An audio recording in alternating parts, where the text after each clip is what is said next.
Hey everyone, and welcome back to the Rising Parent Podcast. I'm Tim, and I'm so glad to be here. And I'm Edna, thrilled to be back with you all. Today, we're diving into something super practical and honestly a game changer for a lot of families: natural consequences parenting. We're going to unpack what it is, how it works, and how you can actually use it at home to help your kids learn and grow. Exactly, Edna. It's all about letting kids learn from their mistakes, right? No lecturing, no power struggles, just real-life learning. Precisely. It's about turning everyday mishaps into opportunities for growth and understanding. It's a powerful tool for raising responsible and resilient kids.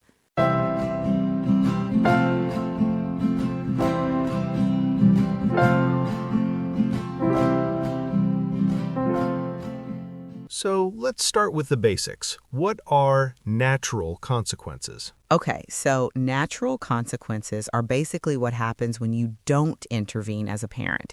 It's the direct result of a child's actions. For instance, if a child refuses to wear a coat on a cold day. They get cold. Simple as that. No nagging needed. Right, and that discomfort is their teacher. They feel the consequence of their choice. It's so much more effective than us constantly saying, "Put on your coat." Absolutely. I remember a family from our daycare had a little one who just refused to put his toys away every single time. Oh, I remember that kid. A whirlwind of energy. Exactly. So the parents decided to implement natural consequences. If he didn't put his toys away, they wouldn't be available the next day. That's a great one. And guess what? The first day was tough. He was upset that his favorite cars were gone. But the next day, he was putting those toys away like a little pro. See, it works because he felt the impact of his choice. It wasn't just mom and dad telling him to clean up. Exactly. Now, it's important to differentiate between natural and logical consequences, right? Yes, that's crucial. Natural consequences happen without parental intervention. Logical consequences are imposed by the parent, but are still related to the action. Give us an example. Okay, so a natural consequence is, like we said, not wearing a coat and getting cold. A logical consequence might be if you throw your toys, you have to put them in timeout for 15 minutes. The parent steps in, but the consequence is still directly related to the behavior. Got it. So logical consequences are still useful, but they require more thought and planning. Definitely. And they need to be communicated clearly beforehand. If you throw the toy, you will be placed in a timeout. So how do we implement natural consequences effectively? It's not just about letting chaos reign, is it? Absolutely not. It's about being mindful and intentional.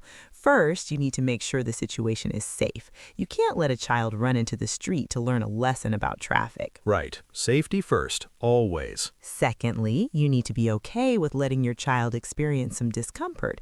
It's hard to watch them struggle, but that's where the learning happens. That's so true. As parents, our first instinct is to protect them from everything. But sometimes that protection prevents them from learning valuable lessons. Precisely. I recall working with a family whose daughter was constantly late for school. The mom would rush around, pack her lunch, and practically drag her out the door. Sounds exhausting. It was. So we talked about letting her experience the natural consequence of being late. The first time it happened, she missed the beginning of her favorite class and felt embarrassed. Ouch, that's a good one. It was tough for the mom to watch, but she never missed the bus again. She learned that being on time was her responsibility. See, natural consequences are powerful. But what about those times when natural consequences just aren't an option? That's where logical consequences come in, and it's crucial to make them related to the behavior. Random punishments don't teach anything. Yeah, like taking away screen time for not cleaning their room. It doesn't connect. Exactly. Instead, you could say, you can have screen time after your room is clean. The consequence is directly tied to the action. That makes so much more sense. And what about when kids get upset? I imagine there are some tantrums involved. Oh, absolutely. Tantrums are part of the process. It's important to stay calm and empathetic. Acknowledge their feelings, but don't give in. Right. I understand you're upset that you're cold, but you chose not to wear your coat. next time, you can decide if you want to wear it or not. Exactly. You're validating their feelings while still holding them accountable for their choices. It's teaching emotional regulation, too. This reminds me of another family whose son would throw his food when he didn't like it. Ah, yes, the classic food throwing phase. Right? So his parents decided that if he threw his food, his meal was over. No replacement, no snacks until the next scheduled mealtime. That's a perfect example of a logical consequence. It was tough at first because, of course, he was hungry. But he quickly learned that throwing food meant he wouldn't get any more. The behavior stopped pretty quickly. Because it directly impacted him. It wasn't just a random punishment. It was a direct result of his action. So, to recap, natural consequences are the direct result of a child's actions. Logical consequences are imposed by the parent but related to the action, and safety is always the top priority. And empathy. Don't forget to be empathetic. Your child is learning, and it's okay for them to struggle a little. Right. It's about teaching responsibility, resilience, and problem-solving skills. It's about empowering them to make good choices. And that's the ultimate goal, isn't it? To raise confident, capable, and responsible individuals. Absolutely. One thing that parents always ask us is how to apply this to older kids, like teenagers. That's a great question. The principles are the same, but the consequences need to be age-appropriate. So if a teenager doesn't do their homework, The natural consequence might be a bad grade. The logical consequence might be restricting phone usage until the homework is done. right. And the key is to have open communication and to involve them in the process.